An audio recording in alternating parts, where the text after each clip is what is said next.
Good morning students. तो बेटा class ninth वालों, क्लास नाइन्थ में हम क्या कर रहे थे? Natural resources. नेचुरल रिसोर्सेज के अंदर आज अपना टॉपिक है कौन सा? वाटर। आज बेटा हम वाटर को अच्छे तरीके से पूरे डिटेल में कंप्लीट करेंगे, तो कोई भी अपना ध्यान इधर उधर नहीं भटकाएगा, सारा इधर ही याद हो जाएगा, रटना नहीं पड़ेगा। तो अपना ध्यान बोर्ड पे रखें। देखो तो क्या है, आपने पानी के बारे में सुना भी बहुत होगा, सर्वेस भी देखे होंगे, रैलियां भी देखी होंगी, वाटर वर्क्स के ऊपर भी लिखा होता है जल ही जीवन। तो एक्चुअली वाटर है क्या, कितने टाइप का होता है, कहां कहां मिलता है, कैसे इसका पोल्यूशन होता है, कौन इसके पोल्यूटेंट्स होते हैं, इसके पोल्यूट होने से क्या इसके हार्मफुल इफेक्ट्स होते हैं, तो सब कुछ वाटर के बारे में आज हम इस लेक्चर में पढ़ेंगे। तो देखो भाई, वाटर है, जब वाटर की बात की जाती है तो हम नेचुरल रिसोर्सेज पढ़ रहे हैं चैप्टर। तो नेचुरल रिसोर्सेज क्या होते हैं? जो रिसोर्सेज हमको नेचर से मिलते हैं, मतलब हमको हमारे नेचर से जो रिसोर्सेज मिलते हैं उन्हीं में से एक क्या है बेटा? वाटर है, जो एक इनएग्जॉस्टिबल नेचुरल रिसोर्स है, जो मतलब हम कंटिन्यू यूज होने के बाद खत्म होने की संभावना नहीं कर सकते हैं। ठीक है जी। अब देखो बिल्कुल जीरो से स्टार्ट करते हैं। मान लो बेटा ये है अपनी अर्थ। क्या है ये? अपनी गोल गोल पृथ्वी। इस अर्थ के ऊपर मैं आपको सबसे पहले करवा रहा हूं बेटा क्लासिफिकेशन ऑफ वाटर। ठीक है, नॉर्मली आपको वाटर के बारे में पता है। देखो जो वाटर है वो आइस की फॉर्म में भी मिलता है, लिक्विड की फॉर्म में भी मिलता है, और वाटर वेपर की फॉर्म में भी मिलता है। ठीक है जी। तो वाटर की जो स्टेट है बेटा वो तीनों होती है। वो सॉलिड की फॉर्म में भी मिलता है, वो लिक्विड की फॉर्म में भी मिलता है, और वो गैसियस फॉर्म में भी मिलता है। कैसे? सॉलिड फॉर्म में बेटा जो आपकी बर्फ होती है, आइस होती है, वो भी तो क्या है? पानी है। लिक्विड है बेटा जो आपका आप पानी पीते हो, जो लिक्विड फॉर्म में होता है, तो वो क्या होगा आपका बेटा? Liquid form. और गैसियस फॉर्म में क्या होगा बेटा? आपका जो वाटर वेपर होता है, जो आपकी भाप होती है, वो भी क्या है आपका? एक तरीके से वाटर ही है। वाटर का फॉर्मूला क्या होता है बेटा? H2O। क्या होता है? H2O। H2O का देखो कोई भी कंपोनेंट पढ़ते हो तो उसकी फ्रीजिंग पॉइंट और बॉइलिंग पॉइंट ध्यान रखा करो। तो पानी का जो बॉइलिंग पॉइंट होता है बेटा वो कितना होता है? 100 डिग्री सेल्सियस लिख भी देते हैं। फ्रीजिंग पॉइंट जो होता है वाटर का वो कितना होता है? 0 डिग्री सेल्सियस। और जो बॉइलिंग पॉइंट होता है, जो बॉइलिंग पॉइंट होता है बेटा वो कितना होता है आपका? 100 डिग्री सेल्सियस। ठीक है जी, ये बात कर ली आपने। तो इसके बाद क्या है, हम वाटर की क्लासिफिकेशन स्टार्ट करेंगे। वाटर की क्लासिफिकेशन क्या होती है? जो ये टोटल अर्थ है, बिल्कुल अर्थ से स्टार्ट करके चलते हैं बेटा। जो अर्थ का 71% हिस्सा है, जो अर्थ का 71% हिस्सा है, वो किससे कवर्ड है? वाटर से कवर है, जिसको हम क्या बोलते हैं? ओशियन। क्या बोलते हैं? ओशियन। और जो दूसरा पार्ट बच गया जो पानी से कवर नहीं है, उसको हम क्या बोलते हैं? लैंड। क्या बोलते हैं बेटा जी? लैंड। इसको रब कर देता हूं, नोट कर लो। वैसे तो बेसिक सी बातें आपको पता होगी। अब मैं स्टार्ट करता हूं किससे? अर्थ से। देखो भाई, ये हो गई आपकी अर्थ। अर्थ के ऊपर 71% क्या है? ओशियन। क्या है? ओशियन। इस क्लासिफिकेशन को ध्यान से पढ़ लेना भाई, पक्का पेपर में क्वेश्चन आता है। 71% क्या है? ओशियन। और बाकी जो बच गया आपका क्या? 29% क्या है? लैंड। क्या है? लैंड। ये हमने किया है अर्थ को क्लासीफाई कि 71% पार्ट पे क्या है आपका? समुद्र है, और 29% पे क्या है? जमीन है। उसके बाद आता है कि जितना हमारा पृथ्वी के ऊपर, जितना हमारा अर्थ के ऊपर वाटर प्रेजेंट है, उस वाटर का, उस पानी का, टोटल पानी का 97.5%, मतलब 97.5% ऑफ वाटर कहां है बेटा? आपका ओशियंस में। तो ओशियन के अंदर कितना पानी है? 97.5% of total water on the earth. Total water on the earth. ठीक है जी। ओशियन के ऊपर कितना पानी है? 97.5% of total water on the earth. फिर जमीन पे कितना बच गया? 100 में से 97.5 घटा दो, कितना आ जाएगा बेटा? 2.5% of the total water on the earth, of the total water.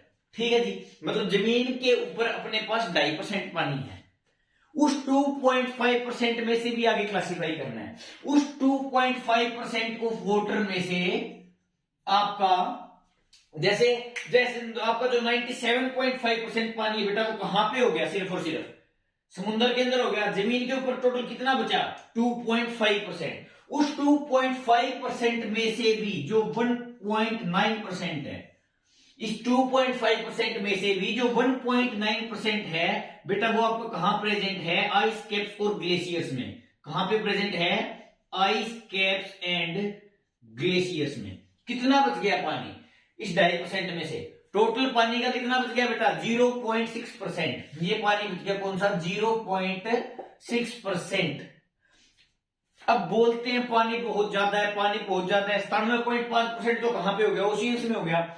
जमीन पे बचा ही 2.5%, उस 2.5% में से 1.9% कहां पे हो गया, आइस कैप्स और ग्लेशियर्स में। तो यूज के लिए कितना बचा, जो कंप्लीट लिविंग ऑर्गेनिजम्स की, सभी लिविंग ऑर्गेनिजम्स की लाइफ को सपोर्ट कर रहा है बेटा, वो कितना पानी है, सिर्फ और सिर्फ 0.6%, जिसको हम फ्रेश वाटर भी बोलते हैं, जिसको हम फ्रेश वाटर भी बोलते हैं, जो हमारे यूज में आता है। इस चीज को ध्यान रखेंगे। ये हो गया आपकी छोटी सी क्लासिफिकेशन किसकी, पानी की।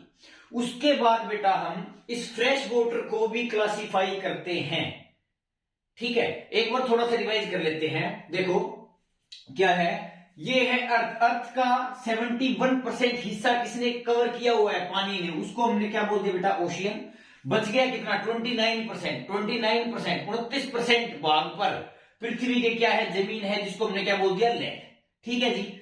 उन समुद्रों के अंदर, उस ओशियन के अंदर टोटल वाटर का मतलब अर्थ के ऊपर जितना भी पानी है उसका 97.5% टोटल वाटर कहां पे है, ओशियंस में है। तो जमीन के ऊपर कितना पानी बच गया, मात्र 2.5%। ओनली 2.5% ऑफ टोटल वाटर कहां प्रेजेंट है, आपका लैंड में। फिर बेटा हमने उस 2.5% वाटर को भी क्लासिफाई कर दिया। उस 2.5% में से 1.9% ऑफ वाटर कहां प्रेजेंट है, आइस कैप्स एंड ग्लेशियर्स में। और बाकी बच गया कितना, 0.6%। 0.6% ही वो पानी है जिसके ऊपर सारे लिविंग ऑर्गेनिजम्स की लाइफ सपोर्ट करती है, इसीलिए हम उसको क्या बोलते हैं, फ्रेश वाटर। ठीक है जी। उसके बाद क्या करेंगे हम, अभी इसको मैं रब कर दूंगा, इसको नोट कर लो। उसके बाद हम इस फ्रेश वाटर की, इस 0.6% वाटर की क्लासिफिकेशन करेंगे। कैसे करेंगे, अब वो देखते हैं।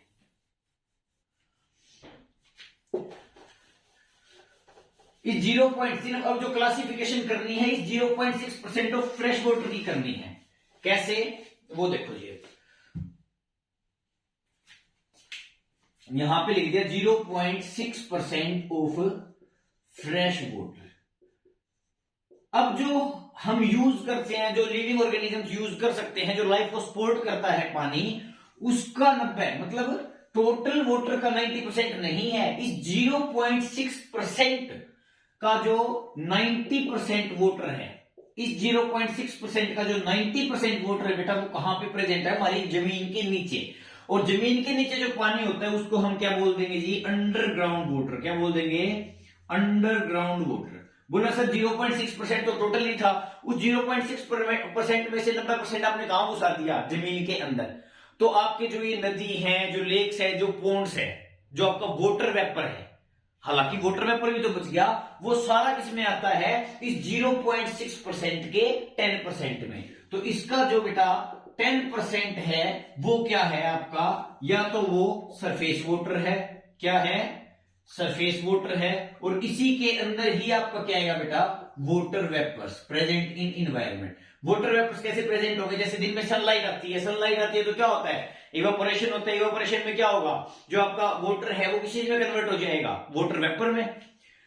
और इस सरफेस वाटर के अंदर क्या आएगा, रिवर, पोन्ड्स, लेक्स, ये सब किसमें आ जाएंगे बेटा, आपके सरफेस वाटर में। ठीक है जी। तो वो वाली आपको समझ में आ गई थी। इस 0.6% में से 90%, इस 0.6 का 90% कहां है, जमीन के नीचे, उसको बोल दिया अंडरग्राउंड वाटर। बाकी बच गया 10%, उसमें क्या है, सरफेस वाटर और आपका वाटर वेपर्स। यहां तक की क्लासिफिकेशन आपकी क्लियर है भाई। इसके बाद करते हैं बेटा हम इसकी फर्दर क्लासिफिकेशन, किसकी, अंडरग्राउंड वाटर की। पहले हमने वो क्लासिफिकेशन की थी, फिर हमने उस 0.6% फ्रेश वाटर की क्लासिफिकेशन की थी। अब हमको किसकी क्लासिफिकेशन करनी है बेटा, इसे अंडरग्राउंड वाटर की, जहां से कई बार क्वेश्चन आता है, इसको ध्यान से करेंगे, इसको नोट कर लीजिए, इसको मैं कर रहा हूं अभी, या स्क्रीनशॉट ले लो। इसके बाद क्या है भाई,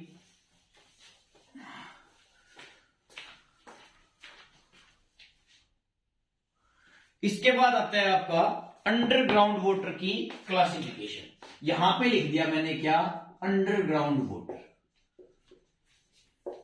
अब ये टॉपिक थोड़ा ध्यान से समझेंगे क्योंकि ये थोड़ा सा कंफ्यूज करने वाला है। जैसे मान लो बेटा ये कोई पेड़ है, ठीक है जी, ये पेड़ की जड़ें हैं, यहां पे सारी हमने इसकी जड़ें बना दी, ठीक है। अब अंडरग्राउंड वाटर क्या है, इस जमीन के लेवल से नीचे का जितना भी पानी है वो सारा क्या है, अंडरग्राउंड वाटर, ठीक है। अब जमीन के नीचे क्या है, मिट्टी, क्या है, मिट्टी। अब मिट्टी के पार्टिकल बना देता हूं आपको कुछ ब्लू कलर से। मान लो बेटा ये मिट्टी के पार्टिकल हैं, क्या है, सारे के सारे मिट्टी के पार्टिकल हैं।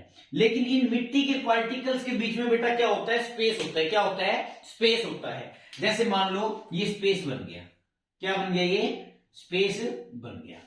अब ये जो स्पेस बना है बेटा, ये जो ट्यूब लाइक स्ट्रक्चर बना है, ये जो कैविटी बनी है, इसी को हम क्या बोल देते हैं, कैपिलरी। क्या बोल देते हैं, कैपिलरी, जिसके अंदर वाटर राइज होता है। आपने केमिस्ट्री लैब्स वगैरह के अंदर नहीं देखा होगा, और अगर नहीं देखा, आपने देखा होगा सॉरी, और अगर नहीं देखा तो अपनी स्कूल की लैब के अंदर जाके देख लेना।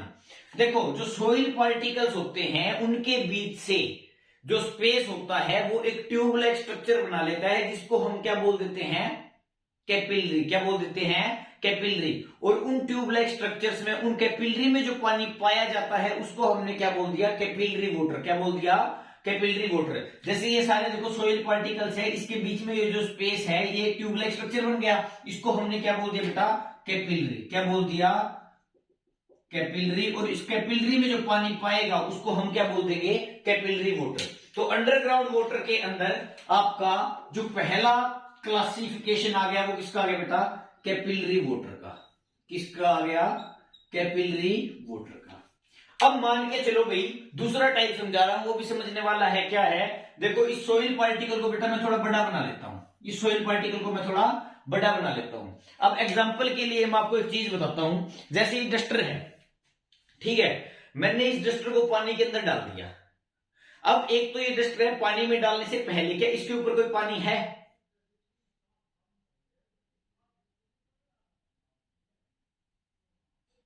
ठीक है।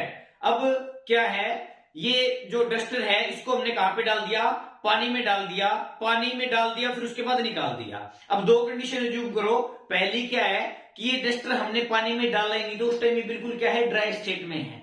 जब मैंने इसको पानी में डाल दिया और वापस निकाल दिया, तो बेटा देखो इसका चाहे आप कितना ही वाटर रिमूव कर लो, इसको चाहे कितना ही कपड़े से पोंछ लो, लेकिन जो इसकी ड्राई स्टेट थी उससे ये डस्टर अलग दिखेगा। क्यों दिखेगा, क्योंकि इसके ऊपर पानी चिपक जाएगा, ये गिल्ला हो जाएगा। मानते हो ये बात। तो वो कौन सा कंपोनेंट है, जैसे आप एज्यूम करके देखो ये डस्टर है, इसके ऊपर पानी डालो, जो पानी इसके ऊपर चिपका हुआ है, जब हमने इसको बाल्टी से बाहर निकाल दिया, जब हमने इसको बाल्टी से बाहर निकाल दिया, तो वो जो पानी इसके साथ बिल्कुल क्या है, जो इसके चारों ओर जिसने फिल्म बना ली, उसको हमने क्या बोल दिया, हाइग्रोस्कोपिक वाटर। वैसे ही सोइल के साथ होता है बेटा, हाइग्रोस्कोपिक वाटर इसको बोलते हैं। जैसे ये कोई सोइल का पार्टिकल है, इस सोइल पार्टिकल के बाहर जो वाटर इसके साथ बिल्कुल क्या हो जाता है बेटा, इसके चारों ओर फिल्म बना लेता है, उसको हम क्या बोलते हैं, हाइग्रोस्कोपिक वाटर। क्या बोलते हैं, हाइग्रोस्कोपिक वाटर। ठीक है जी, ये हो गया आपका अंडरग्राउंड वाटर के अंदर दूसरे टाइप का वाटर। फिर उसके बाद आता है बेटा आपका तीसरा, कौन सा, कंबाइंड वाटर। कौन सा आता है, कंबाइंड वाटर। कंबाइंड वाटर क्या होता है बेटा, जो वाटर, जो पानी आपके सोइल, आपका जो सोइल का पार्टिकल है, जो आपका मिट्टी का पार्टिकल है, उसके साथ केमिकल इंटरेक्शन कर ले। जो आपका सोइल पार्टिकल है वो पानी के साथ केमिकल इंटरेक्शन कर ले, तो वो पानी उस मिट्टी के पार्टिकल के साथ केमिकली जुड़ जाएगा, तो उस पानी को हम क्या बोलते हैं बेटा, आपका कंबाइंड वाटर। क्या बोलते हैं, कंबाइंड वाटर। उसके बाद आते हैं बेटा आपका ग्रेविटेशनल वाटर। देखो अर्थ के ऊपर ग्रेविटी है, जो ग्रेविटी के कारण पानी नीचे की ओर डीप में चला जाता है, जो ग्रेविटी के कारण पानी नीचे की ओर अर्थ के सेंटर की टुवर्ड से मूव करता है, उसको हमने लास्ट पार्ट बोल दिया बेटा आपका अंडरग्राउंड वाटर का क्या, ग्रेविटेशनल वाटर। क्या बोल दिया, ग्रेविटेशनल वाटर। तो पहले बेटा मैंने वाटर की क्लासिफिकेशन करवाई थी, उसमें 0.6% फ्रेश वाटर आया था। फिर 0.6% फ्रेश वाटर की क्लासिफिकेशन आई थी, उसके अंदर आपका अंडरग्राउंड वाटर आया था। अब हमने किया बेटा क्या, अंडरग्राउंड वाटर की क्लासिफिकेशन, जिसके अंदर आपका 4 टाइप का वाटर होता है। कैपिलरी वाटर जो कैपिलरी में मिलता है, हाइग्रोस्कोपिक वाटर जो मिट्टी के साथ, मिट्टी के पार्टिकल के साथ बिल्कुल चिपक जाता है चारों, और पानी की जो फिल्म होती है मिट्टी के पार्टिकल के, सॉइल पार्टिकल के अराउंड, उसको हमने क्या बोल दिया, हाइग्रोस्कोपिक वाटर। कंबाइंड वाटर कौन सा होगा बेटा, जो सॉइल पार्टिकल के साथ वाटर केमिकली इंटरेक्ट कर जाता है, केमिकली इंटरेक्शन हो जाती है, उस वाटर को हम क्या बोलते हैं, कंबाइंड वाटर। और जो ग्रेविटी के कारण पानी नीचे की ओर जाता है, ग्रेविटी की वजह से, उस पानी को हम क्या बोलते हैं, ग्रेविटेशनल वाटर। तो ये होगी जी आपकी वाटर की classification complete.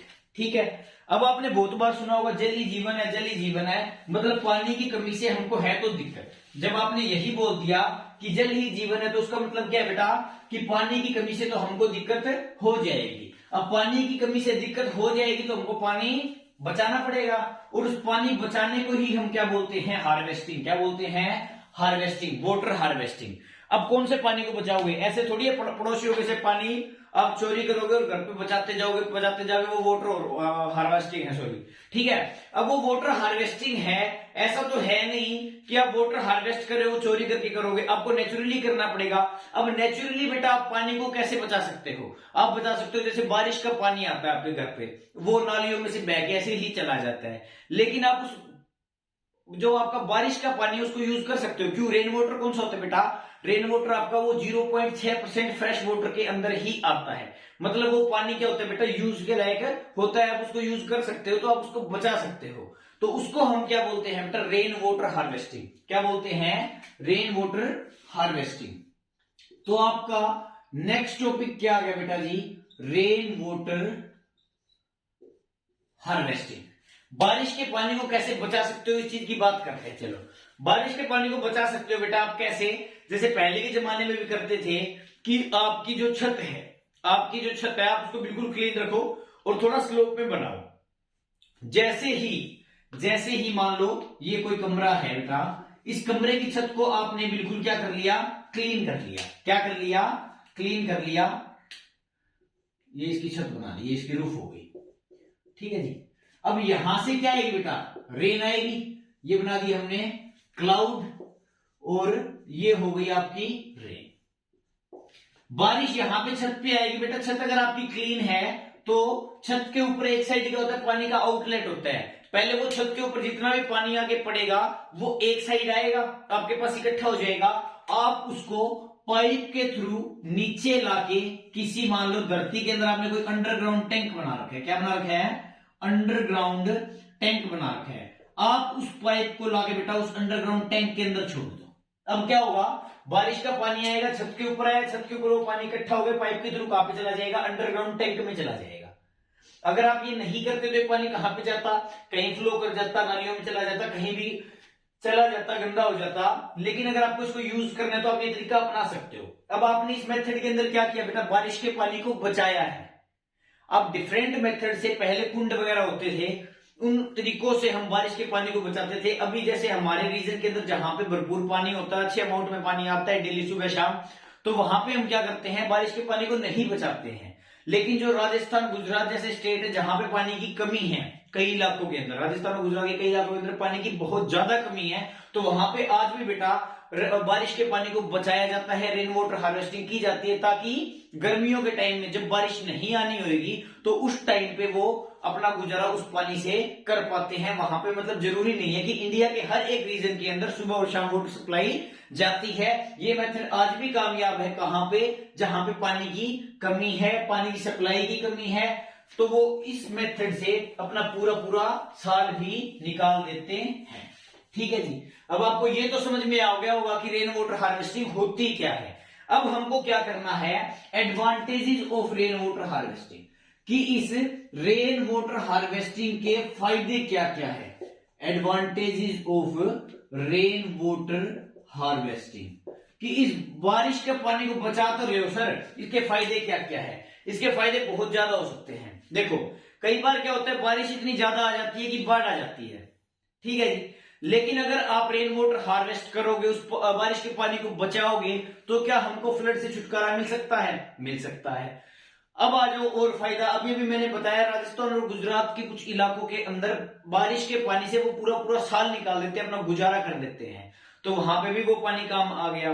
Rain water harvesting से क्या काम हो गया, देखो पानी बच गया, पानी बचेगा तो जहां पे पानी की कमी है वहां पे उसको यूज कर सकते हैं, फ्लड्स पे कंट्रोल किया जा सकता है। और मान लो जैसे आपका जो पानी ऐसे जाएगा, वाटर पोल्यूशन भी एक तरीके से कंट्रोल हुआ है। कैसे? आपने बारिश के पानी को आते ही कहां पे कर लिया, स्टोर कर लिया, तो वहां पे तो पोल्यूशन आ नहीं सकता। लेकिन अगर वो पानी बेटा वैसे ही फ्लो कर जाएगा, अगर वो पानी वैसे ही फ्लो कर जाएगा, अब मान लो कहीं से पानी फ्लो करने लग रहा है बेटा, तो वो मिट्टी के ऊपर वाली लेयर को साथ में लेके जाएगा।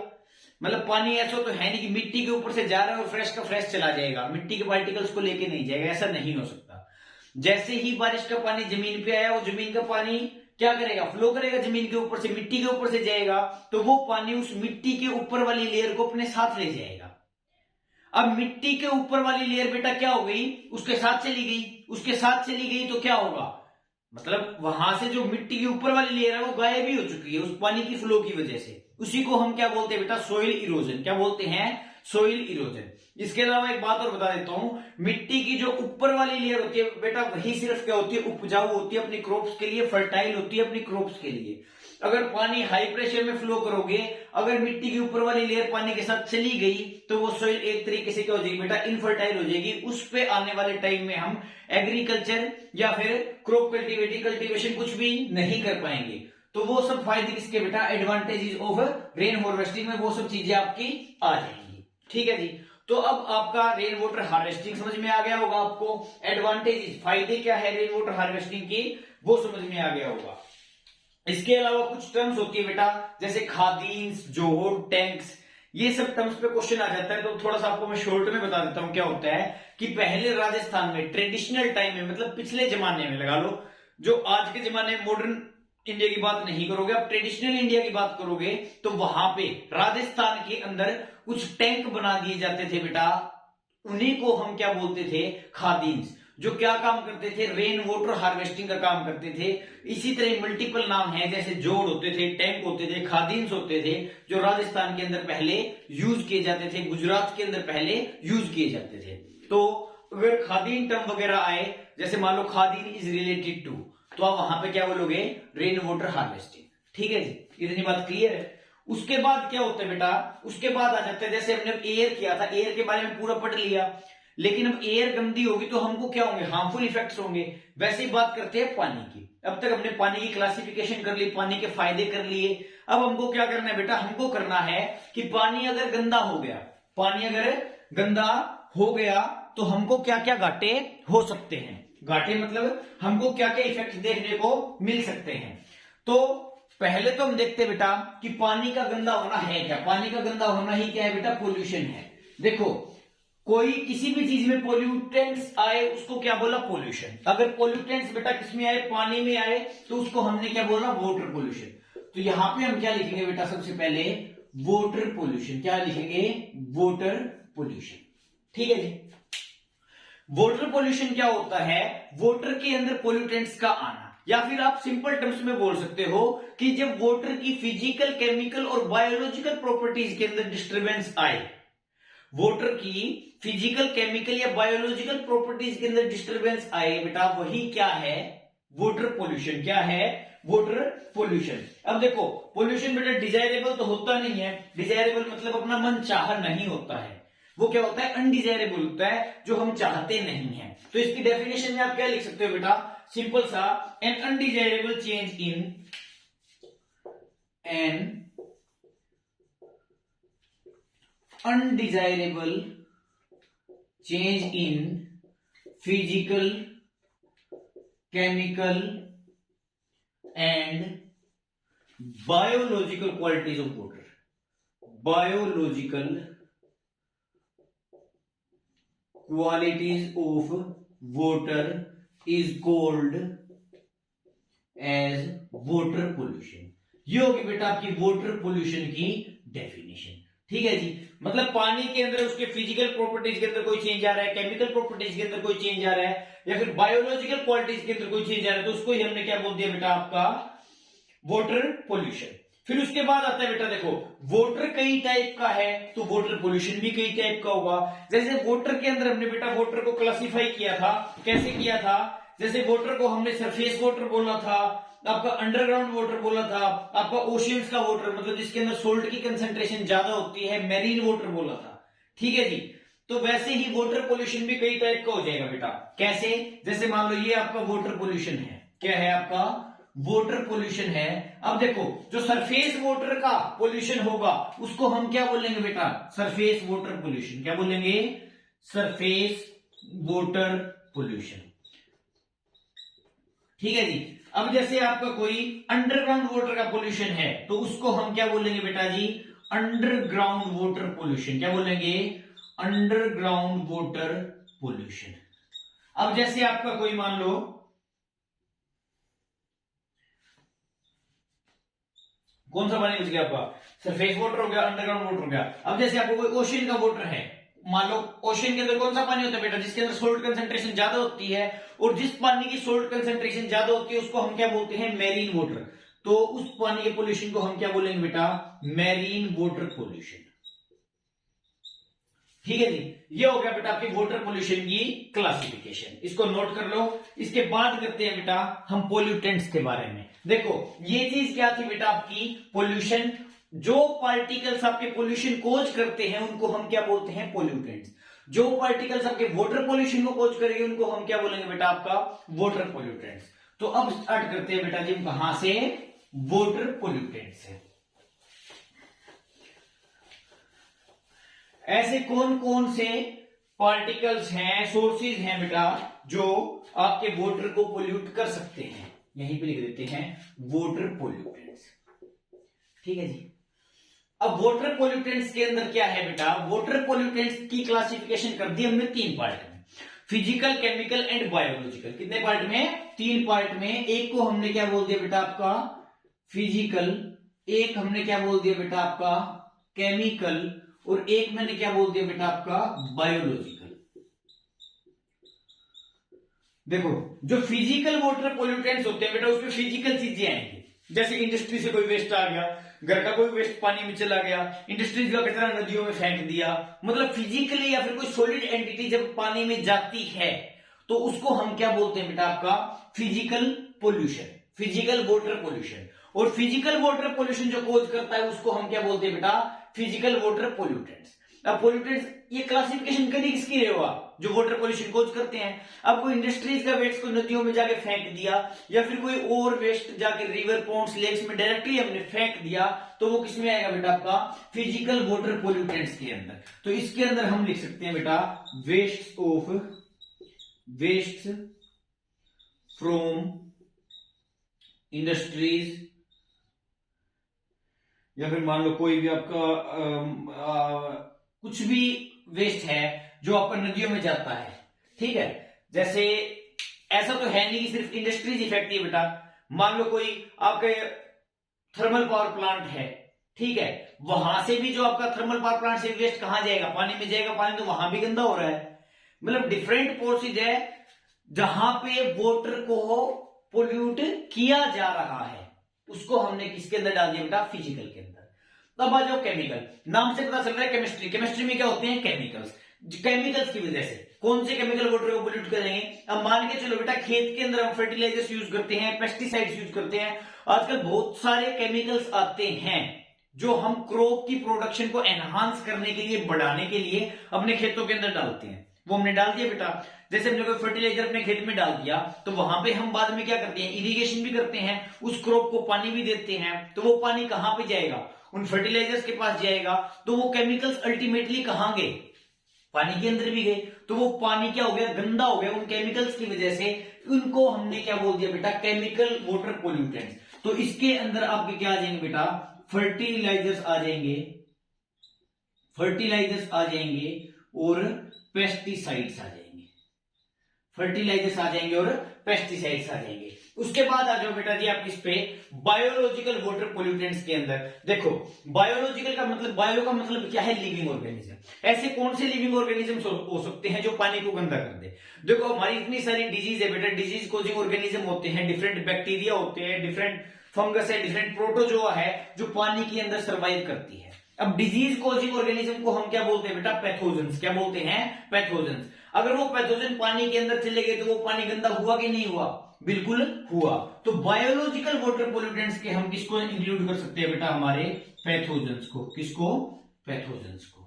तो ये हो गई जी आपकी वाटर पोल्यूटेंट्स की क्लासिफिकेशन।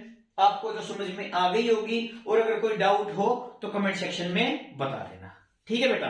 फिर उसके बाद देखते हैं बेटा कि जो वाटर पोल्यूशन है, अभी तो हमने पढ़ लिया कि वाटर पोल्यूशन किस, मतलब उसकी क्लासिफिकेशन कर ली कि पोल्यूटेंट्स फिजिकल भी हो सकते हैं, केमिकल भी हो सकते हैं, बायोलॉजिकल भी हो सकते हैं। लेकिन अब हमको क्या करना है, सोर्स इनके, कि ये पोल्यूटेंट्स आए कहां से, इसके सोर्स क्या है, इसके सोर्स क्या है, इसके सोर्स क्या है। मतलब हम सिंपली भी बोल सकते हैं सोर्स ऑफ या फिर सोर्सेज ऑफ वाटर पोल्यूशन, कि वाटर पोल्यूशन को प्रोड्यूस करने वाले जो पोल्यूटेंट्स है, कोज करने वाले, वाटर पोल्यूशन को जो कोज करने वाले वाटर पोल्यूटेंट्स है वो कहां से आ सकते हैं। तो उनको हमने क्या बोल दिया बेटा, सोर्सेज, ठीक है। जैसे हम फिजिकल की बात कर रहे थे, फिजिकल वाटर पोल्यूटेंट्स के अंदर मैंने इंडस्ट्रीज का वेस्ट बताया था, ठीक है। जैसे आपका जो सीवेज होता है आजकल, चलो माना कि जो आपका सीवेज वेस्ट होता है उसको पहले ट्रीटमेंट दिया जाता है। डायरेक्टली तो अगर पानी में फेंक दोगे तो पानी इतनी बीमारियां फैला देगा जिसकी कोई हद नहीं है। तो पहले सीवेज ट्रीटमेंट होता है उसका, उस वेस्ट का। उसके बाद अल्टीमेटली वो कहां पे गया, बचा हुआ भी, वो बचा हुआ कहां पे गया, पानी में। एक तरीके से चाहे उसने पोल्यूशन क्यों किया हो बेटा, लेकिन पोल्यूशन किया तो है ही, है ना। तो उसको भी हम फिजिकल के अंदर डालते हैं। अब क्या लिखेंगे, sources of water pollution, sources of water pollution, कि वाटर पोल्यूशन को जो कोज करते हैं उनके सोर्सेज क्या क्या है। अब पहला तो आप आपके सीवेज को ही लगा लो, जो घरों से सारा का सारा वेस्ट मटेरियल जाता है वो कहां पे जाएगा बेटा, अल्टीमेटली जाएगा तो पानी में ही। चलो ट्रीटमेंट के बाद जाता है लेकिन फिर भी कहां जाएगा, पानी में ही। उसके बाद आ जाओ आपका इंडस्ट्रीज, जो हमने उस टाइम फिजिकल के अंदर पढ़ा था। इंडस्ट्रीज भी बेटा क्या है, इंडस्ट्री से जो वेस्ट निकलता है वो भी कहां जाता है, पानी में। उसके अलावा बेटा घर पे बेटा आप कपड़े धोते हो या फिर बर्तन धोते हैं, नहाते हैं, तो जो आपकी जो साबुन है, जो सर्फ है, जो आपके बेटा सोप है, जो आपका सर्फ है, डिटर्जेंट है, वो भी एक तरीके से बेटा क्या करता है, पानी के अंदर पोल्यूशन को बढ़ाता है। उसके बाद आ जाता है बेटा, अभी हमने याद किया था क्या, जैसे खाद बीज होते हैं, जो फर्टिलाइजर्स और पेस्टिसाइड जो खेत में यूज किए जाते हैं, वो भी एक तरीके से क्या है बेटा, सोर्स ही है किस चीज का, वाटर पोल्यूशन का। तो आपका फर्टिलाइजर्स एंड पेस्टिसाइड्स, ऐसे बहुत सारे बेटा, कोई ऐसे नहीं है कि मैंने यहाँ पे 5 लिख दिए तो 5 ही, और भी बहुत सारे हैं। इसके अलावा लगा लो बेटा, जो पेट्रोल्स की, जो पेट्रोलियम्स की जो लाइन्स जाती है अंडरग्राउंड, अगर वो लीक कर जाए कहीं से तो उसका वेस्ट कहां जाएगा। वो माना पेट्रोल हमारे काम आता है, लेकिन अगर वो पेट्रोल अंडरग्राउंड वाटर के अंदर चला गया तो उस अंडरग्राउंड वाटर के तो कोई काम नहीं है, उसके लिए तो वो पोल्यूशन ही है। तो हम अपने पेट्रोलियम ऑयल को भी एक तरीके से इसके सोर्सेज में ले सकते हैं, पेट्रोलियम ऑयल। और भी बहुत आप सोच के खुद से भी लिख सकते हो, ऐसा नहीं है कि जो पढ़ा दिया वही ठीक है। जो आपको लगता है एक्चुअल में कि वाटर पोल्यूशन को कोज कर सकता है, वो सभी किस में आएंगे बेटा, आपके सोर्सेज ऑफ वाटर पोल्यूशन के अंदर आएंगे, ठीक है जी। ये हो गया आपके सोर्सेज ऑफ वाटर पोल्यूशन। लेकिन बेटा इसकी भी एक क्लासिफिकेशन आपकी बुक के अंदर दी हुई है। क्या क्लासिफिकेशन है बेटा, वो है कि हमने सोर्सेज ऑफ वाटर पोल्यूशन को 2 पार्ट में डिवाइड कर दिया। कितने पार्ट में डिवाइड कर दिया, 2 पार्ट में डिवाइड कर दिया बेटा। एक को मैंने क्या बोल दिया, पॉइंट सोर्सेज, क्या बोल दिया, पॉइंट सोर्सेज। और एक को क्या बोल दिया बेटा, नॉन पॉइंट सोर्सेज, क्या बोल दिया, नॉन पॉइंट सोर्सेज, ठीक है जी। अब जो पॉइंट सोर्सेज होते हैं वो कौन से सोर्सेज है, जिनकी स्पेसिफिक लोकेशन होती है, जिनकी स्पेसिफिक लोकेशन होती है कि हाँ पर्टिकुलर इसकी यही लोकेशन है और ये इधर ही रहेगा। तो point sources of water pollution कौन से हो गए, जिनकी स्पेसिफिक लोकेशन है। क्या लिख देंगे हम, विच हैव स्पेसिफिक लोकेशन, क्या बोल देंगे बेटा, विच हैव स्पेसिफिक लोकेशन, ठीक है जी। नॉन पॉइंट सोर्सेज में कौन सा आ जाएगा जी आपका, which have no specific location, जिनकी कोई स्पेसिफिक लोकेशन नहीं होती। ये वाले जो सोर्सेज होते हैं कभी किधर तो कभी किधर, कभी किधर तो कभी किधर, उनका कोई ठिकाना नहीं है कि वो सोर्सेज इधर मिलेंगे। लेकिन जो पॉइंट सोर्सेज होते हैं उनकी फिक्स लोकेशन होती है। जैसे एग्जांपल के तौर पे आपको समझ में आ जाएगा, जैसे बेटा आपको कोई इंडस्ट्री लगा लो, क्या लगा लो, कोई इंडस्ट्रीज है आपकी। इंडस्ट्रीज ऐसा तो है नहीं कि ये इंडस्ट्री आज इधर प्रेजेंट है, कल उधर सरक जाएगी, परसों उधर हो जाएगी, तीसरे दिन किसी शहर में चली जाएगी, किसी गांव में चली जाएगी, ऐसा नहीं हो सकता। तो वो इंडस्ट्रीज की बेटा क्या है, एक फिक्स लोकेशन है, तो वो क्या हो गया आपका पॉइंट सोर्स हो गया। अब आप कहोगे सर ऐसी कौन से सोर्सेज है जो जिनकी फिक्स लोकेशन नहीं है, होती है। जैसे आप मान लो कोई कंस्ट्रक्शन साइट है, वहां से पोल्यूटेंट आ रहे हैं, अब कंस्ट्रक्शन साइट पे कुछ दिन तक कंस्ट्रक्शन चलेगी, उसके बाद वो क्या हो जाएगी, कंस्ट्रक्शन कंप्लीट हो जाएगी। वो कंस्ट्रक्शन साइट क्या होती है, बदलती रहती है, कभी किधर है, कभी किधर है, कभी किधर है, वो परमानेंट नहीं होती है। इसके अलावा लगा लो आप जो रोड लाइन वेस्ट होते हैं, मतलब जो रोड बनते हैं, एक बार रोड बन गया, वेस्ट प्रोड्यूस हो गया, ठीक है। अब ऐसा तो है नहीं पूरी जिंदगी वहां पे रोड बनता रहेगा, एक बार रोड बन जाएगा तो क्या होगा, वो रोड चलेगा 5-10 साल 20 साल जितने साल भी चलेगा। तो उसमें क्या है, वो रोड की जो कंस्ट्रक्शन साइट है वो भी क्या है, अलग अलग बदलती रहती है, ठीक है जी। तो वो सब किसमें आते हैं बेटा, आपके नॉन पॉइंट सोर्सेज में। तो यहां पे हम क्या लिख सकते हैं, कंस्ट्रक्शन साइट्स को एक तरीके से एग्जांपल पे ले सकते हैं, किसको, नॉन पॉइंट सोर्सेज के अंदर, ठीक है जी। तो ये क्या थी बेटा की क्लासिफिकेशन थी सोर्सेज ऑफ वाटर पोल्यूशन की। पॉइंट सोर्स कौन से, जिनकी स्पेसिफिक लोकेशन है, नॉन पॉइंट सोर्स कौन से, जिनकी स्पेसिफिक लोकेशन नहीं है। तो ये बात आपको क्लियर होगी, और अगर कोई डाउट हो तो बेटा कमेंट सेक्शन में पूछ लेना। आज आपको वाटर कंप्लीट ही करवा देंगे, 2 टुकड़ों के अंदर नहीं करवाएंगे, ताकि कल हम सोइल स्टार्ट कर सके, ठीक है। पेपर पास आने वाले हैं तो हम थोड़ा थोड़ा लेक्चर का जो टाइम है वो बढ़ा देंगे, अच्छे से पढ़ो, ठीक है जी। उसके बाद आ जाता है बेटा आपका harmful effects of water pollution. वही चीज आ गई, बोला पोल्यूशन क्या होता है, ये कर लिया, पोल्यूशन कहां से होता है, पोल्यूशन कैसे होता है, सब कर लिया।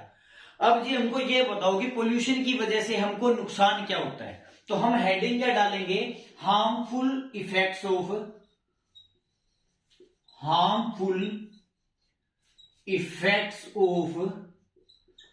वाटर पोल्यूशन, ठीक है जी। मतलब हमारे पोल्यूशन के हार्मफुल इफेक्ट्स क्या क्या होते हैं। देखो जी, पोल्यूशन के हार्मफुल इफेक्ट्स क्या क्या हो सकते हैं वाटर पोल्यूशन के।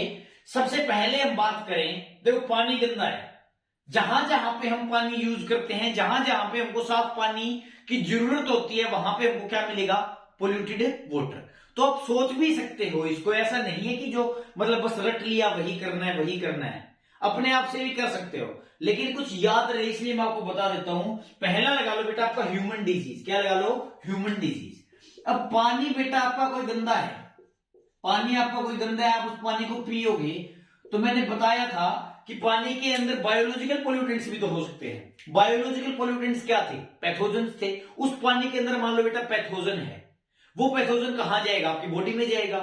पैथोजन किसको बोला था, डिजीज कोजिंग ऑर्गेनिज्म को। पैथोजन जब आपकी बॉडी के अंदर चला गया उस पोल्यूटेड वाटर के थ्रू, तो क्या होगा, वो पैथोजन आपकी बॉडी के अंदर जाके डिजीज को क्या करवा देगा, खोज करवा देगा। अगर आपको बीमारी हो गई तो उसी को हमने क्या बोल दिया, ह्यूमन डिजीज। मतलब वाटर पोल्यूशन की वजह से बेटा आपको ह्यूमन डिजीज भी हो सकती है, या फिर बोल सकते हो ह्यूमंस को डिजीज हो सकती है।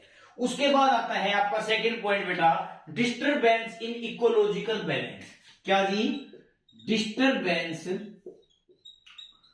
इन इकोलॉजिकल बैलेंस। ये क्या है, मान के चलो बेटा समुद्र के अंदर या फिर किसी वाटर बॉडी के अंदर वाटर पोल्यूशन इतना बढ़ गया कि वहां की सारी मछलियां मर गई। वाटर बॉडी के पानी के अंदर इतना पोल्यूशन बढ़ गया कि वहां की सारी फिशेज है, एक्वेटिक ऑर्गेनिजम्स है, वो मर गए। अगर बेटा वो मर जाएंगे उस वाटर पोल्यूशन की वजह से, वो तो मरे ही मरे, लेकिन जो ऑर्गेनिज्म उन फिशेज के ऊपर फीड कर रहे थे, जो ऑर्गेनिज्म उन मछलियों को खाकर जिंदा थे, जो मछलियां उस वाटर पोल्यूशन की वजह से मर चुकी हैं, तो वो ऑर्गेनिज्म भी क्या हो जाएंगे बेटा, आपके मर जाएंगे।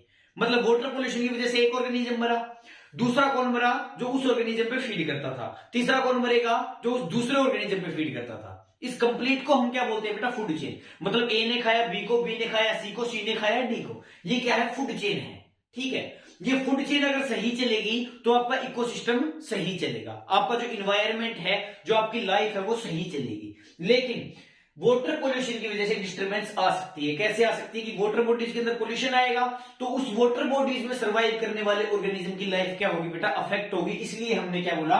Disturbance in ecological balance. तीसरा आता है बेटा आपका removal of desirable substances. Removal of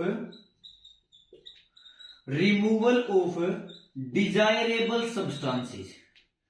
desirable substances from the water bodies, from the water bodies। ये क्या चीज है बेटा आपकी? ये चीज है कि आपकी जो डिजायरेबल चीजें हैं, जो आपकी पसंद की चीजें, वो रिमूव हो सकती है वाटर पोल्यूशन की वजह से। कैसे? मैं बताता हूं। देखो, अब कोई बेटा वाटर बॉडी है, उसके अंदर कोई लिविंग ऑर्गेनिज्म सर्वाइव कर रहा है, ठीक है जी, और वो ऑर्गेनिज्म आपको चाहिए, वो ऑर्गेनिज्म आपके लिए डिजायरेबल है। लेकिन उस पानी के अंदर क्या हो गया? वाटर पोल्यूशन हो गया, उसके अंदर पोल्यूटेंट्स आ गए। उस पोल्यूटेंट की वजह से वो ऑर्गेनिज्म क्या हो सकता है बेटा? आपका डाई हो सकता है, मर सकता है। तो एक तरीके से जो आपका डिजायरेबल ऑर्गेनिज्म था वो उस पानी से चला गया, वो उस पानी से मर गया, वो उस पानी से खत्म हो गया। लेकिन मेन मुद्दा क्या है कि वाटर पोल्यूशन का वो एक हार्मफुल इफेक्ट हो गया कि आपको जो डिजायरेबल सब्सटेंस चाहिए था पानी से, वो क्या हो गया? उस वाटर पोल्यूशन की वजह से बेटा खत्म हो गया। ठीक है जी। उसके बाद आता है नेक्स्ट बेटा आपका बीओडी। ये ध्यान से समझेंगे, काफी बार क्वेश्चन आया है बीओडी। बीओडी बोले तो बायोलॉजिकल ऑक्सीजन डिमांड। क्या होता है जी? Biological oxygen demand. अब दिखने में सिंपल लग रहा है पर ये इतना सिंपल है नहीं। कैसे? मैं आपको बताता हूं। देखो, बिल्कुल एक केस की तरह स्टडी करेंगे इसको। जैसे मान लो बेटा ये कोई वाटर बॉडी है, ये क्या है? कोई वाटर बॉडी है। इस वाटर बॉडी के अंदर क्या हुआ? ऑर्गेनिक मैटर बढ़ गया। क्या हो गया बेटा? ऑर्गेनिक मैटर बढ़ गया। ऑर्गेनिक मैटर कैसे बढ़ेगा? पोल्यूशन की वजह से बढ़ेगा। कि जब कोई मान लो कोई कचरा पानी के अंदर फेंक देगा, उस पानी के अंदर क्या है? ऑर्गेनिक मैटर है। तो एक तरीके से उस कचरे की वजह से उस पानी के अंदर क्या बढ़ गया बेटा? Amount of organic water. देखो यहां पे क्या आए? Water pollutants. क्या है बेटा? Water pollutants. ये आपकी क्या है? Water body. क्या है आपकी? Water body. आगे ये वाटर पोल्यूटेंट्स क्या करेंगे? ये वाटर पोल्यूटेंट्स क्या करेंगे बेटा? Increase the organic matter in water. Increase the organic matter in water. Organic matter in water. इस पानी के अंदर उन्होंने क्या किया बेटा? ऑर्गेनिक मैटर की अमाउंट को बढ़ा दिया। उस ऑर्गेनिक मैटर की अमाउंट बढ़ने की वजह से वहां पे क्या हो जाएगा बेटा? एल्गी की ग्रोथ बढ़ जाएगी। क्या बढ़ जाएगी? एल्गी की ग्रोथ बढ़ जाएगी। एल्गी जितना ग्रोथ करता है उससे बहुत ज्यादा एक्सेस में ग्रोथ करेगा। और जब बेटा आपकी एल्गी एक्सेसिव ग्रोथ करती है, जरूरत से ज्यादा ग्रोथ करती है, तो उसको हम क्या बोलते हैं? Algal Bloom. क्या बोलते हैं? Algal Bloom. तो यहां पे क्या लिखेंगे? इस ऑर्गेनिक मैटर के बढ़ने से यहां पे क्या हो जाएगी बेटा? एक्सेसिव ग्रोथ हो। Excessive growth of algae called as algal bloom. Called as algal bloom. अब हुआ क्या? पानी के अंदर पोल्यूशन हुआ। पानी के अंदर पोल्यूशन हुआ। किसने किया? पोल्यूटेंट्स ने। वाटर पोल्यूटेंट्स आए वाटर बॉडी के अंदर, जिसकी वजह से आपके पानी के अंदर क्या बढ़ गया? ऑर्गेनिक मैटर का कंटेंट।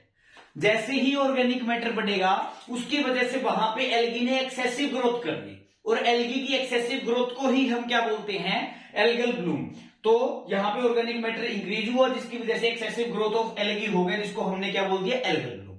अब तक आपने क्या समझा? कि पानी के अंदर बहुत ज्यादा एल्गी आ चुकी है, एक कहानी की तरह समझो, आ चुकी है। उसके बाद क्या होगा बेटा? उस एल्गी को खत्म करने के लिए वहां पे क्या आएंगे? डीकंपोजर आएंगे। क्या आएंगे? डीकंपोजर आएंगे। आएंगे डीकंपोजर, मतलब जो उसको खत्म कर देंगे, डीकंपोज कर देंगे। ठीक है जी। तो वो जो डीकंपोजर होते हैं बेटा, उसको डीकंपोजिशन करने के लिए क्या चाहिए? ऑक्सीजन। क्या चाहिए? ऑक्सीजन। तो यहां पे ये क्या है बेटा? Aerobic decomposers. अब इनको ऑक्सीजन चाहिए तो क्या बोल दिया? एरोबिक। क्या बोल दिया? Aerobic decomposers. ये एरोबिक डीकंपोजर्स क्या करेंगे बेटा? इनको डीकंपोज करेंगे। जब इनकी लाइफ पूरी हो जाएगी वो क्या करेंगे? डीकंपोज करेंगे। ठीक है जी। अब जितना ज्यादा एल्गल ब्लूम उतने ज्यादा एरोबिक डीकंपोजर्स। अब जितने ज्यादा एरोबिक डीकंपोजर्स उतनी ज्यादा डीकंपोजिशन होगी, उतनी ज्यादा डीकंपोजिशन होगी तो उतनी ही ज्यादा ऑक्सीजन चाहिए। लेकिन ऑक्सीजन पानी के अंदर डिसॉल्व्ड फॉर्म में लिमिटेड अमाउंट में है। अगर उस ऑक्सीजन को ये एरोबिक डीकंपोजर ले जाएंगे तो मछलियां क्या करेंगी भाई?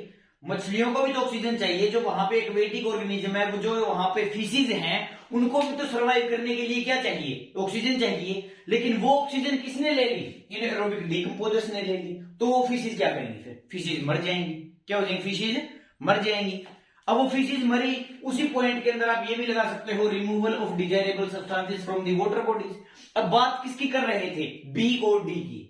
बोला सर समझाना बीओडी था, कहानी कहां की कहां ले गई। लेकिन आपको सारी की सारी प्रोसेसेस इस कहानी से समझ में आ जाएगी कैसे। अब वो समझो। देखो, बायोलॉजिकल ऑक्सीजन डिमांड। बायो का मतलब लिविंग ऑर्गेनिज्म।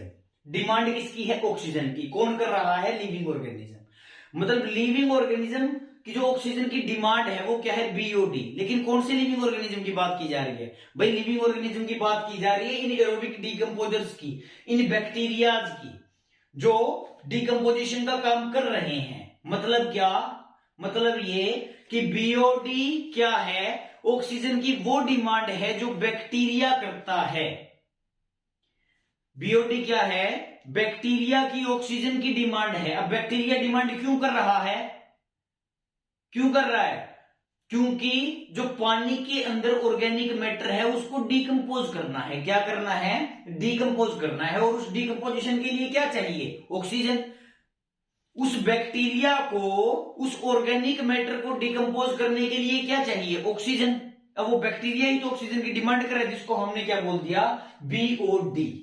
इसकी डेफिनेशन में कंफ्यूज नहीं होना है। सिंपल है कि जो ऑक्सीजन रिक्वायर कौन करता है? बैक्टीरिया करता है। मतलब जिस ऑक्सीजन की रिक्वायरमेंट किसको होती है? बैक्टीरिया को। किस लिए? ऑर्गेनिक मैटर को डीकंपोज करने के लिए। कहां पे?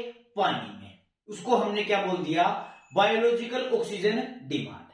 अब नॉर्मल सी बात है बेटा, बायोलॉजिकल ऑक्सीजन डिमांड। अब कमाल की बात आप देखना, आपको 1 मिनट में समझ में आ जाएगी कैसे।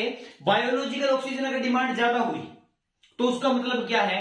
कि बैक्टीरिया ज्यादा ऑक्सीजन मांग रहा है। बैक्टीरिया ज्यादा ऑक्सीजन क्यों मांग रहा है? क्योंकि ज्यादा डीकंपोजिशन करनी है। ज्यादा डीकंपोजिशन क्यों करनी है? क्योंकि ऑर्गेनिक मैटर ज्यादा है। ऑर्गेनिक मैटर अगर ज्यादा है तो नॉर्मल सी बात है कि पोल्यूशन ज्यादा है। तो एक तरीके से आपका बीओडी किसका मेजरमेंट हो गया? वाटर पोल्यूशन का। अगर बैक्टीरिया ज्यादा ऑक्सीजन की डिमांड कर रहा है तो उसका मतलब क्या है? वो पानी उतना ही ज्यादा पोल्यूटेड है।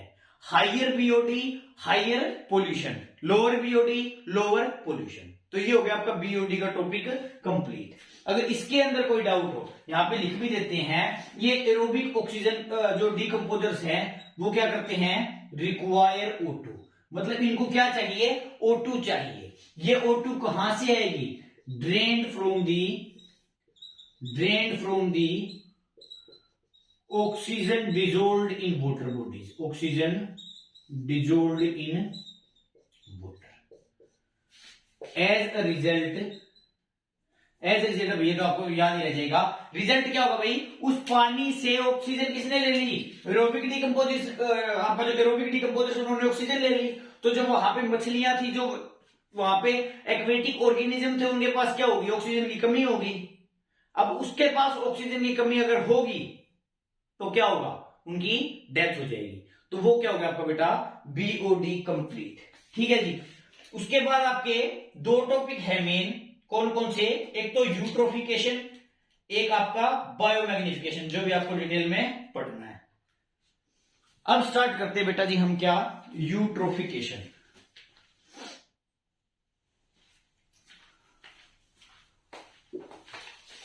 थोड़ा सा और बच गया, विवोटर आज कंप्लीट ही कर लेंगे, वरना ये 5-10 मिनट का अलग से लेक्चर बनाना पड़ेगा।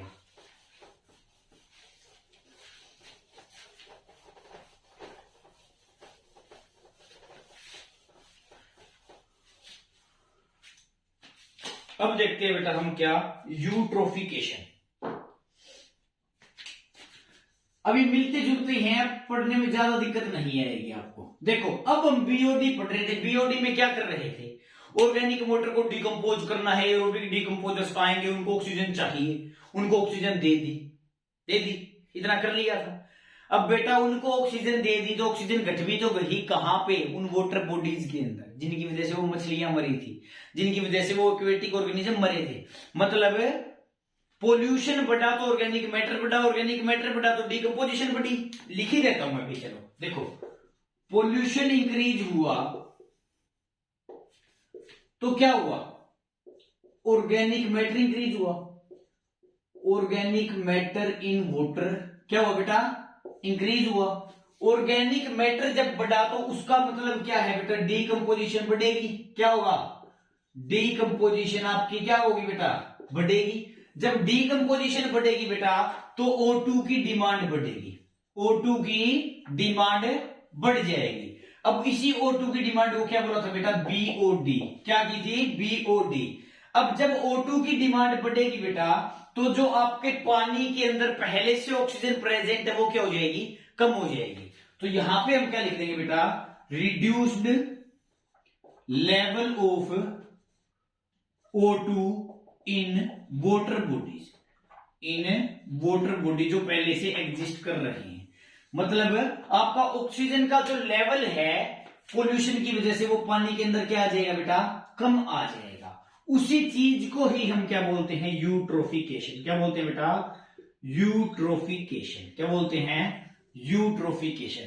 या फिर आप सिंपली बोल सकते हो रिड्यूस्ड लेवल ऑफ ऑक्सीजन, या फिर बोल सकते हो dissolved oxygen in water gate reduced. मतलब जो पानी के अंदर ऑक्सीजन मिली हुई है वो क्या हो जाएगी, कम हो जाएगी। तो यहां पे आप सिंपली लिख सकते हो dissolved oxygen in water is get reduced.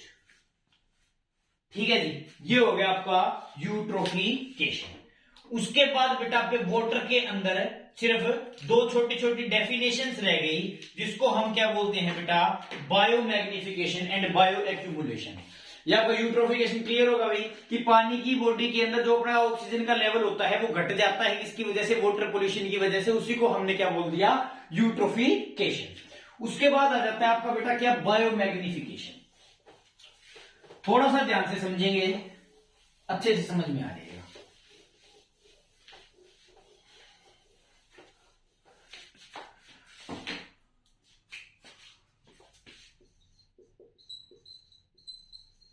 Biomagnification, अगर वीडियो चेक कर लेते हो बन रही है नहीं बन रही,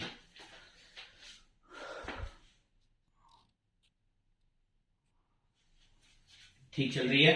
अब आ जाओ भाई क्या, बायोमैग्निफिकेशन। बायोमैग्निफिकेशन क्या होता है बेटा, सिंपल होता है phenomena of increase in concentration of, marker क्या हो गया इसके, दूसरा लेना पड़ेगा।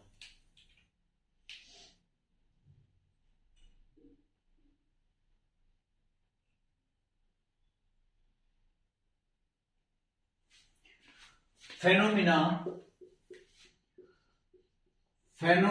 of increase in concentration of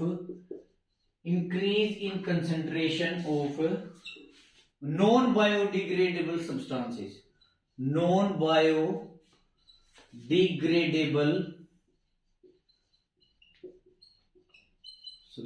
वही क्या हो गया मार्कर्स के, biodegradable substances in body of living organisms, in body of living organisms in each trophic level, in each trophic level is called as biomagnification, is called as biomagnification। वही marker उतर रहे हैं, biomagnification. इसको अब समझेंगे भाई क्या होता है बायोमैग्निफिकेशन। देखो मैग्नीफाई का मतलब क्या होता है, बड़ा होना। मैग्नीफाई का मतलब क्या होता है, बड़ा होना। जैसे आपके जो सब्सटेंस होते हैं वो दो टाइप के होते हैं, एक होते हैं बायोडिग्रेडेबल सब्सटेंसेस, एक होते हैं नॉन बायोडिग्रेडेबल सब्सटेंसेस। सिंपल सी बात है, वर्ड्स को तोड़ दो। बायोडिग्रेडेबल, बायो का मतलब लिविंग ऑर्गेनिज्म, डिग्रेड का मतलब टूटना, एबल का मतलब एबिलिटी, कि वो कर सकता है या नहीं कर सकता। तो जो सब्सटेंसेस लिविंग ऑर्गेनिजम्स की हेल्प से टूट सकते हैं उनको हमने क्या बोल दिया, बायोडिग्रेडेबल सब्सटेंसेस। और जो सब्सटेंसेस लिविंग ऑर्गेनिज्म की हेल्प से नहीं टूट सकते हैं उसको हमने क्या बोल दिया, नॉन बायोडिग्रेडेबल सब्सटेंसेस। अब एज्यूम करके देखो कि कोई लिविंग टिश्यू आपके इन्वायरमेंट के अंदर है। जैसे मान लो रोड पे कोई कुत्ता मर गया, ठीक है जी, वो कुत्ता मर गया, कुछ दिन के बाद क्या होगा, वहां पे पक्षी आ जाएंगे, इंसेक्ट्स आ जाएंगे, उसको डीकंपोज करने के लिए क्या होता है, वो कुत्ता धीरे धीरे अपने आप, अगर आप उस कुत्ते को वहां से नहीं भी उठाओगे तो वो क्या हो जाएगा भाई, वहां से खत्म हो जाएगा। क्यों? क्योंकि वहां पे जो लिविंग ऑर्गेनिज्म आए थे, जैसे कोई इंसेक्ट आया, जैसे कोई बैक्टीरिया आया, कोई फंगस आया, या फिर कोई बर्ड्स आए, उन्होंने क्या किया बेटा, उसको डीकंपोज करवा दिया। अब बैक्टीरिया ने डीकंपोजिशन किया वहां पे, तो वहां पे एक्चुअल में हुआ क्या कि जो उस डॉग के जो लिविंग टिश्यू थे वो बायोडिग्रेडेबल थे। बायोडिग्रेडेबल मतलब बैक्टीरिया की वजह से वो क्या हो गए, डिग्रेड हो गए। तो मतलब सब्सटेंसेस को हम दो टाइप में क्लासिफाई करते हैं बेटा, एक बायोडिग्रेडेबल, एक नॉन बायोडिग्रेडेबल। जो लिविंग ऑर्गेनिज्म की हेल्प से डिग्रेड हो जाए वो कौन से हो गए, बायोडिग्रेडेबल। और जो लिविंग ऑर्गेनिज्म की हेल्प से डिग्रेड ना हो वो कौन से हो गए, नॉन बायोडिग्रेडेबल। अब बात की जाए नॉन बायोडिग्रेडेबल की, तो नॉन बायोडिग्रेडेबल सब्सटेंसेस में क्या होता है, पॉलीथीन। जैसे जो आपका प्लास्टिक होता है, जो पॉलीथीन होता है, सरकार को आपके पॉलीथीन को, प्लास्टिक को बैन कर रही है। क्यों कर रही है? क्योंकि वो प्लास्टिक कभी डिग्रेड होते ही नहीं। वो प्लास्टिक अगर आप कहीं दबा भी दोगे, गड्ढों के अंदर दबा भी दोगे, तो क्या होगा, एक टाइम के बाद वो वहां पे एज ए पोल्यूटेंट की फॉर्म में मिलेंगे ही मिलेंगे। इसलिए इन चीजों को बैन किया जा रहा है। अब बैन क्यों किया जा रहा है, उसी को ही हम क्या बोलते हैं, बायोमैग्निफिकेशन। अब समझ के देखो बेटा कैसे। कोई नॉन बायोडिग्रेडेबल सब्सटेंस है, मान लो वो प्लास्टिक की पॉलीथीन है, वो प्लास्टिक की थैली किसी बकरी ने खा ली, उस बकरी को किसी इंसान ने खा लिया, उस इंसान को किसी शेर ने खा लिया। अब आपका जो पहला ट्रॉपिक लेवल है इस फूड चेन में, मान लो उस प्लास्टिक को, अब प्लास्टिक क्या है बेटा, वो नॉन बायोडिग्रेडेबल सब्सटेंस है। क्या है? नॉन बायोडिग्रेडेबल सब्सटेंस है। मानते हो?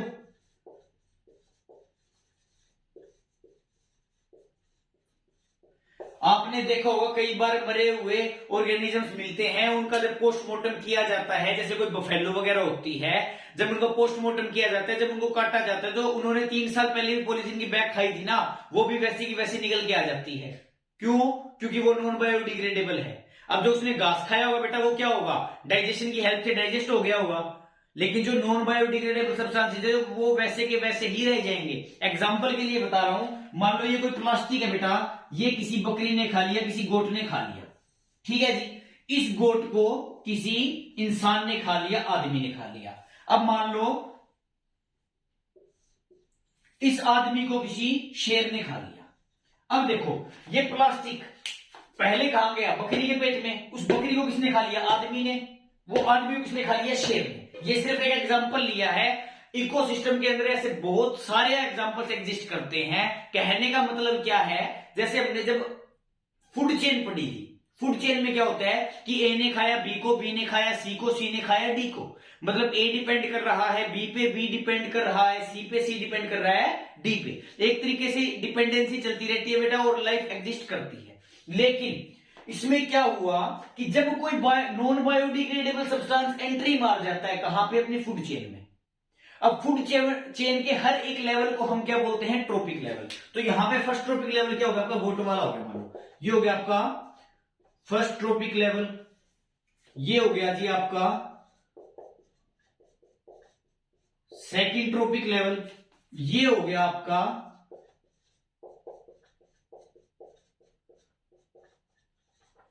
Third trophic level. ठीक है, प्लास्टिक को खाया गोट ने, गोट को खाया मैन ने, मैन को खाया लोहे ने। एक तरीके से ये क्या बन गई बेटा, आपकी फूड चेन बन गई। क्या बन गई, फूड चेन बन गई ना।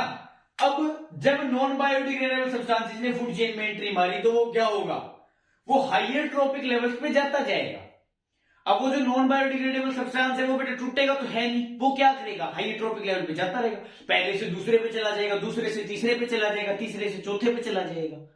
एट लास्ट क्या हुआ, जो आपका टॉप ट्रॉपिक लेवल है, जो आपका टॉप ट्रॉपिक लेवल है उसके ऊपर उस नॉन बायोडिग्रेडेबल सब्सटेंस की कंसेंट्रेशन बढ़ती जाएगी, बढ़ती जाएगी, बढ़ती जाएगी। क्यों, क्योंकि यहां से प्लास्टिक आ रहा था, पहले फर्स्ट ट्रॉपिक लेवल से सेकंड ट्रॉपिक लेवल में गया, सेकंड ट्रॉपिक लेवल से थर्ड में गया, थर्ड से फोर्थ में गया, एक टाइम पे कहां पे चला जाएगा, टॉप ट्रॉपिक लेवल पे चला जाएगा।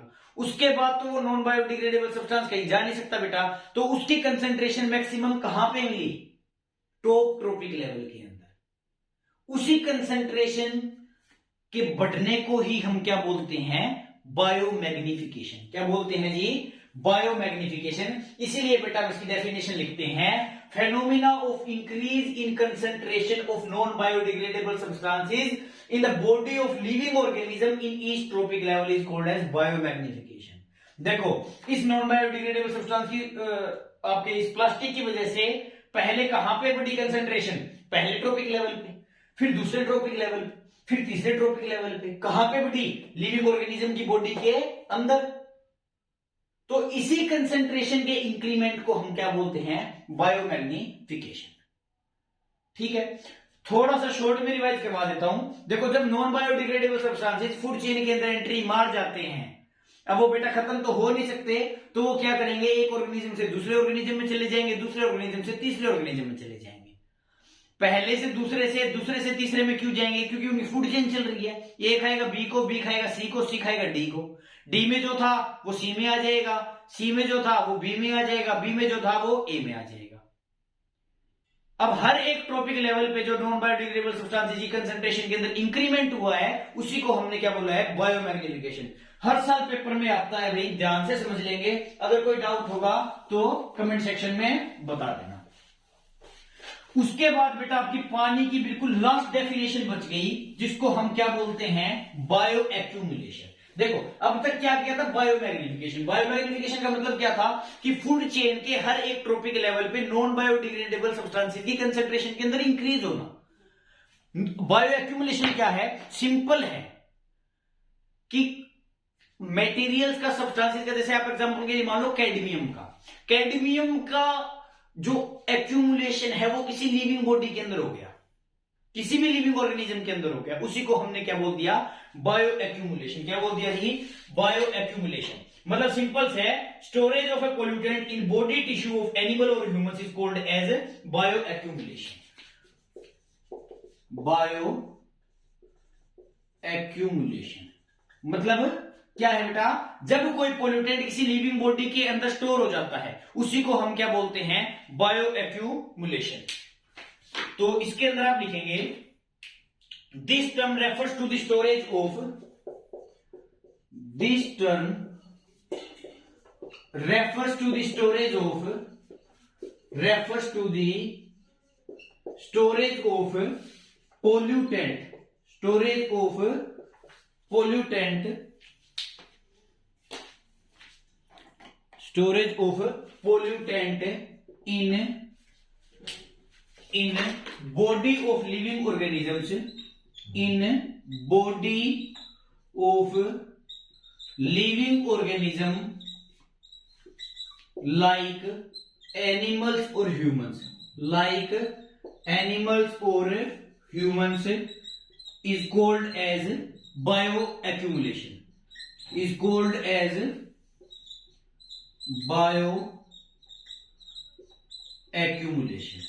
ठीक है, ये सिंपल है कि लिविंग बॉडी के अंदर किसी पोल्यूटेंट की स्टोरेज बढ़ गई या फिर स्टोरेज हो गई, उसी को हमने क्या बोल दिया, बायो एक्यूमुलेशन। जैसे ह्यूमंस के अंदर कई बार कैडमियम आ जाता है, मतलब किसी फूड चेन के थ्रू मान लो कैडमियम आ गया, तो कैडमियम बेटा हमारी बॉडी के अंदर क्या हो जाएगा, इकट्ठा हो जाएगा, एक्यूमुलेट हो जाएगा, उसी को हमने क्या बोल दिया, बायो एक्यूमुलेशन।